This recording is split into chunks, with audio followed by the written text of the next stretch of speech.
And now, it's time for another Dice Tower review with Tom Vasel.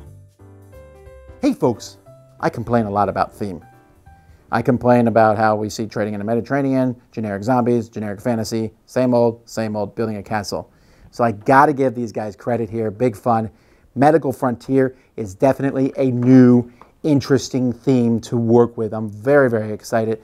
When I got this, I was like, oh, wow. Now, I mean, these drug companies are bringing things to market, medicinal development. I learned a new word when playing this game, efficacy. I did not ever use that word in my life before.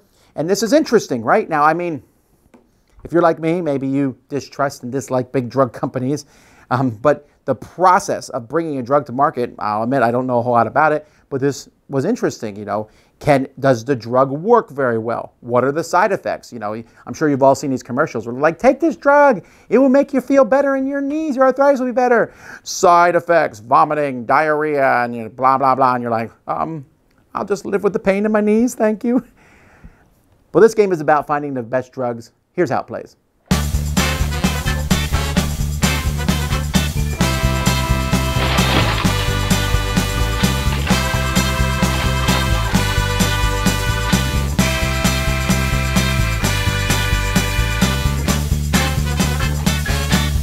In this game, the first person to get to a certain number of points, based on whether you're playing the basic game or the advanced game, 150 or 300 points, is the winner of the game. On a player's turn, they're going to have 500 million to spend. Each cube stands for 100 million. Essentially, you have 5 workers to place on the board.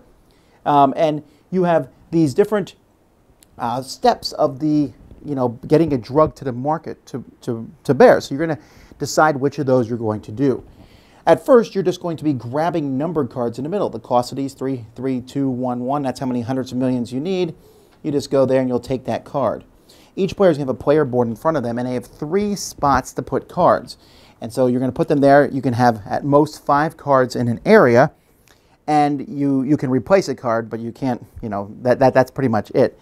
These cards on them are going to show side effects and the efficacy of how good that card is. Now, what you're trying to do is you're trying to cure cardiovascular, make a drug for psychiatric, for neurologic, or cancer.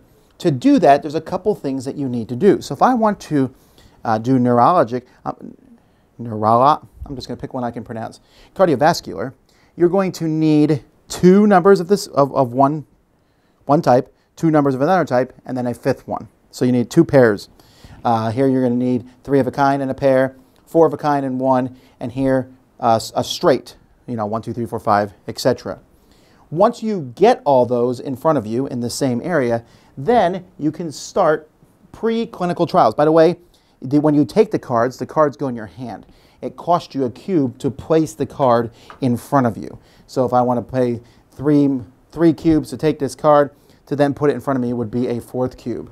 But when you want to start preclinical trials, the first person to start preclinical trials, let's say I'm going to do cardiovascular, I need to flip over this tile. And I put this together to show how much efficacy my drug needs to have. So here I need 5. I don't know what's on the other side of these. It could be as high as 4, all the way down to 1, and it's added to the ones I can see here. So this one's going to be 4 to 7. I'm then going to look at the pile. So let's say for this one I needed 2 pairs. So I have 2 9s, 2 5s, and a 4.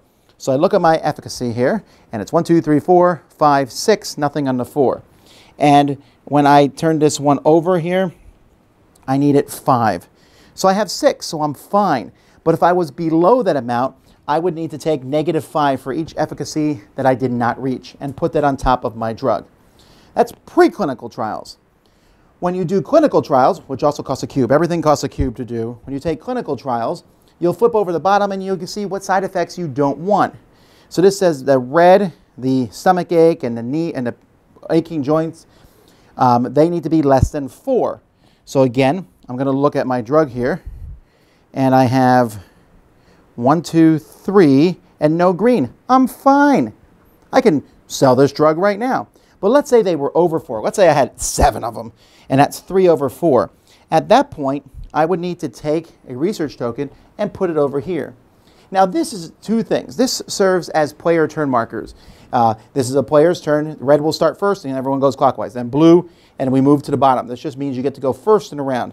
But this, if I had to go down 3 rounds or so, I can't put the drug to market until we do more testing on it, which is done by waiting several rounds so I can get that drug out. Now you can, once per turn, spend a cube to basically grease palms or, I don't know what you're doing exactly, but move it up higher. You can move it up 1 to get it to the market faster. When you finally do get it to market, you discard all the cards.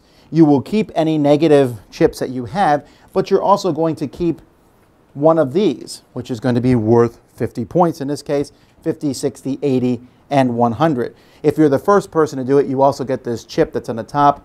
There's 10s for being the first to do a green or blue, and 20s for the first to do an orange or red. And that's it. You just keep doing this process over and over again until one player gets enough points to win the game.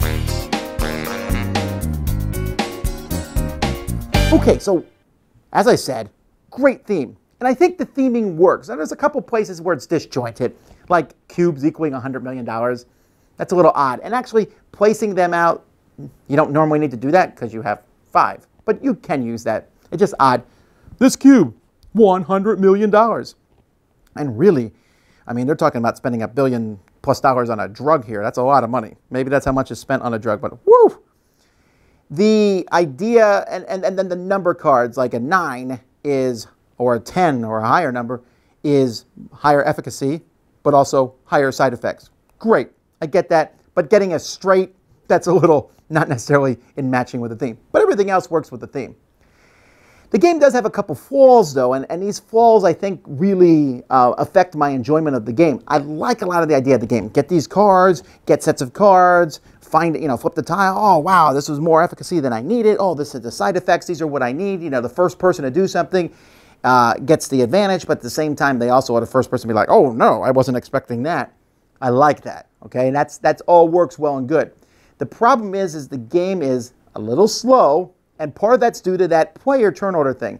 That's just a little clunky. I really don't know why they don't just pick someone to be a player and you go around a table. I do realize that they did part of it because of when you do clinical trials and it's delayed before it can come to market. And that's good, it's thematic, and it's a solid game mechanism. And you're like, oh man, I gotta wait 4 turns before this comes out. That's great. And someone else can say, ooh, I'm gonna come in with a medicine that doesn't do nearly as well, but I got it on the market first. Again, thematic, interesting, and fun.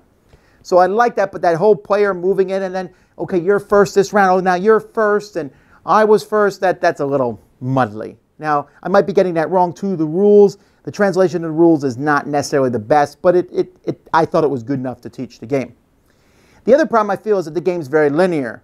Collect some cards, put the cards here, turn the cards in, get the drug, put the drug on market, do this. And so many times when it's your turn, you're like, okay, I'll take a couple cards. The next person's sitting there going, all right, I'm going to play these cards. And then the next person's like, okay, I'm putting a drug to market. So I turn this over, and they're sitting there, and you're like, oh, man. All I did was take a card, and my next turn I put down. And while it seems like actions should be quick, they're not because you have 5 actions. And so on your turn, you might take 2 cards, a 3 and one that costs 300 million, one that costs 200 million. That's great. While the next person is placing a card, and then they're going to go put it into preclinical trials, and then they're looking at this, and they're counting up the icons. And I played with 5, and it kind of bogs down a lot at that point in time. 4 still bogs down a little, but it just feels, I know that they're following very thematically this linear path, but it's like, do this, do this, do this, do this. Back to the beginning, boom. Do this, do this, do this, do this. Back to the beginning, boop. It's like a typewriter, one of those old manual typewriters. So, I want to like it more than I do. I think the theme is great. I think the ideas are quick. The points seem to score well. But just collecting sets of cards and turning them in, probably I think could have been done in a faster game. This game feels bloated, and yet the mechanisms feel like they should have been in a much quicker, more streamlined game. So it's interesting. I give them huge points for the theming of the game. I give them huge points for making that theming actually work with the mechanisms for the most part. But the game itself was just not as fun as I wanted it to be. It just I didn't feel any sense of accomplishment. It was like, okay, I'm slowly collecting 4 9s. Great. Now I'll turn those 9s in, and it just felt like a very slow process. Now maybe that's to show us how slow drugs do take to get to the market, but I don't know if that necessarily makes for a great game. Your mileage may vary, but I thought this one was merely ho-hum experience. That's medical frontier. Dice Tower judgment, too linear for me. Thanks so much for watching the Dice Tower videos. Find more great videos and reviews, as well as our top-rated audio podcast at Dicetower.com. You can also find other great shows at Dicetowernetwork.com. I'm Eric Summerer, and you've been watching The Dice Tower. The Dice Tower is sponsored by Cool Stuff Inc., where you can find great games for great prices. Cool stuff in stock. Check them out at CoolStuffInc.com. Shut the door!